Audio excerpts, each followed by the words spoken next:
So Elden Ring Nightreign has sent shockwaves through the entire Soulsborne community, and not all of these shockwaves are hype. Many people are not happy about what they've been seeing when it comes to the Nightreign game design, gameplay loop, and departure from a game style that we have seen work over and over again in the beloved FromSoftware style of gameplay.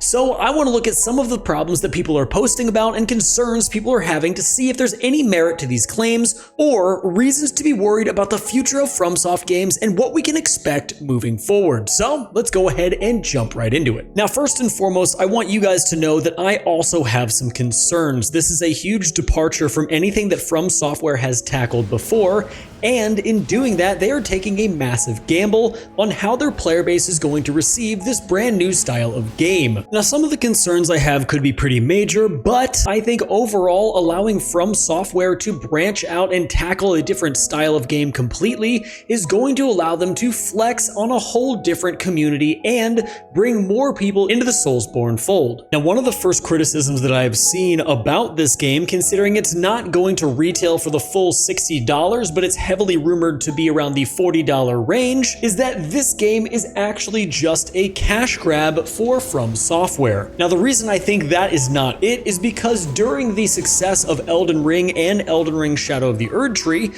this company made so much money and was allowed to hire a ton more people in order to facilitate different projects and different games. In doing so, this freed up the ability to be able to create a game every single year rather than a game every 3 to 5 years that we'd typically been used to getting. I also do not believe that FromSoft has ever used any of their games as a cash grab, and I would like to think that they respect their audience enough in order to respect their wallets as well, but I could be completely wrong there. I want you guys to leave what you think down in the comments below. But the next problem I've seen people complaining about is the fact that there are a ton of reused assets. And you would be 110% correct. Now, why I don't think this is a bad thing is because in some ways this almost looks like a small and well-packaged love letter to the fans of all FromSoftware games.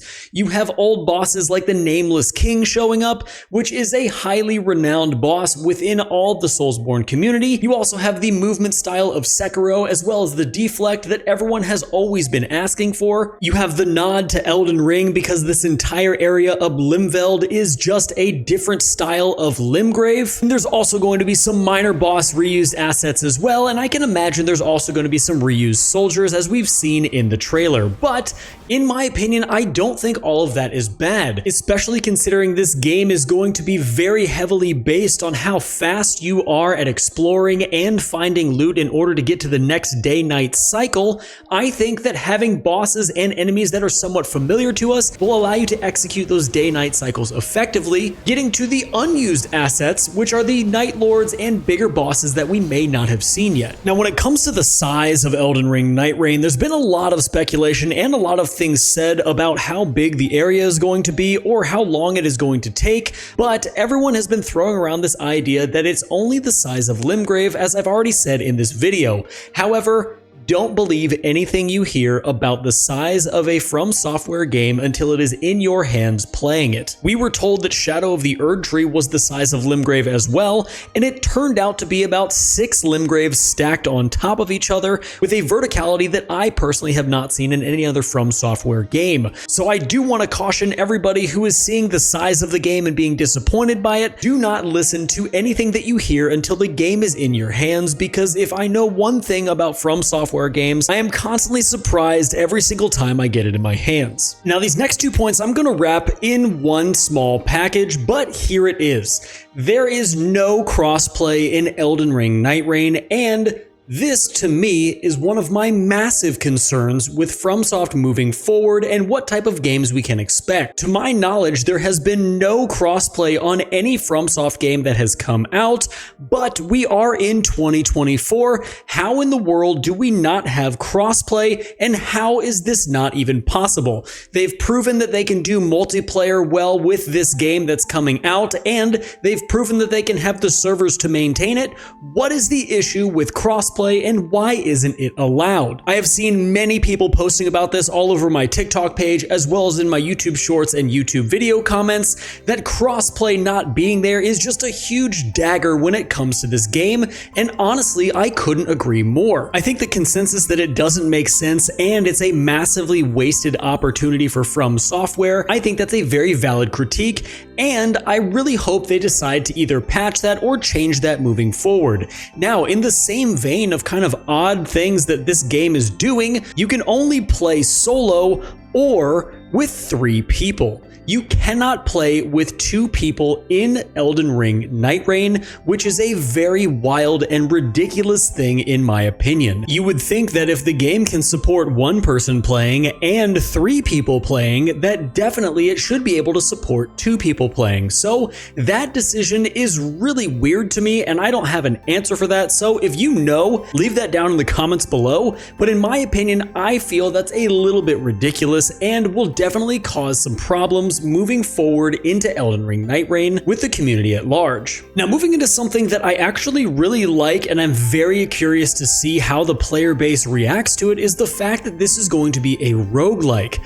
I personally really like the idea that they have put forward and the gameplay cycle that they've given us in order to get a dynamic and ever-changing game style from a brand new FromSoft game.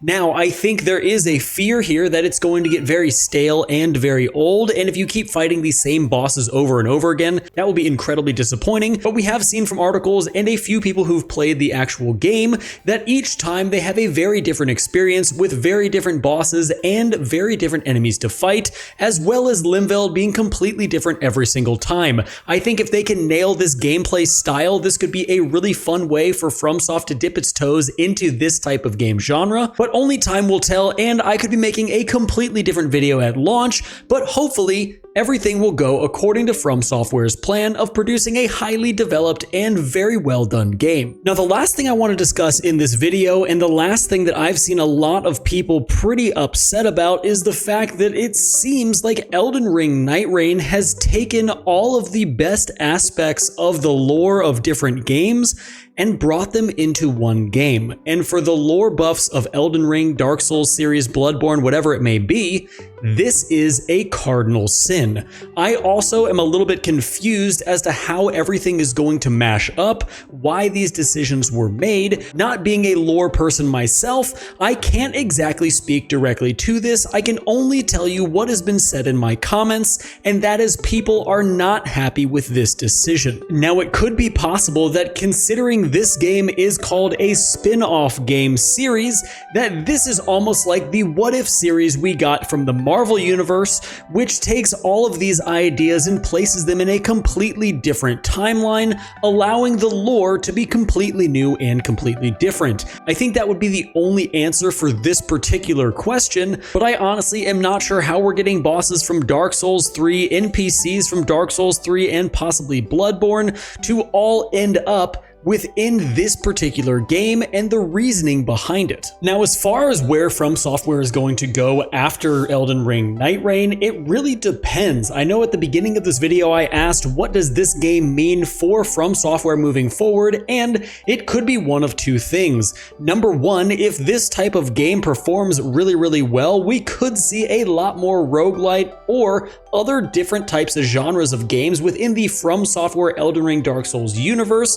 Or if this game goes horrifically bad, then they could go back to their original model of Dark Souls and Elden Ring, allowing their player base to go back to something that's familiar, and this would allow them to continually stack up wins like they have in the past. But guys, let me know what you think down in the comments. Are you excited for Elden Ring Nightreign, or are you going into this very skeptical? Does it give you worries about where From Software is going to go next after this, or do you think this is just a small filler game in order for them to work on something much, much bigger for the future on the scale of another Elden Ring? So I'm going to keep watching this very closely. I'm going to be having videos come out every single week about this, so make sure to subscribe on your way out, hit that bell notification, and until next time, guys, stay safe, enjoy the game, and I'll see you in the next one.